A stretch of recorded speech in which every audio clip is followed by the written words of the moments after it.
திரையுலகில் மிகவும் பிரபலமான நடிகர்களில் ஒருவர் ரோபோ சங்கர். தொலைக்காட்சியில் இருந்து வெள்ளித்திரைக்கு வந்து தனக்கென தனி இடத்தை பிடித்துள்ள ரோபோ சங்கருக்கு இந்திரஜா சங்கர் என்னும் ஒரு மகள் இருக்கிறார். கடந்த சில மாதங்களுக்கு முன் அவருடைய சொந்த மாமன் கார்த்திக் என்பவருடன் இந்திரஜா சங்கருக்கு பிரம்மாண்டமான முறையில் திருமணம் நடைபெற்றது.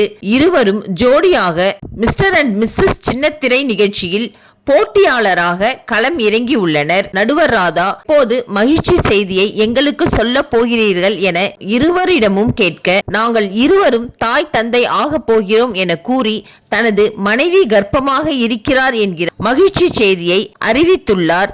நிகழ்ச்சிக்கு வந்த ரோபோ சங்கர், இங்கு இருப்பதிலேயே நான் தான் மிகவும் யங் தாத்தா என கூறி அந்த நிகழ்ச்சியில் உள்ள அனைவரும் இணைந்து வாழ்த்துகின்றனர். நல்ல நியூஸ் நம்ம இப்ப கேட்க போறோம். நானும் அப்பாவை போறேன், அவங்கள அம்மாவா போறேன்.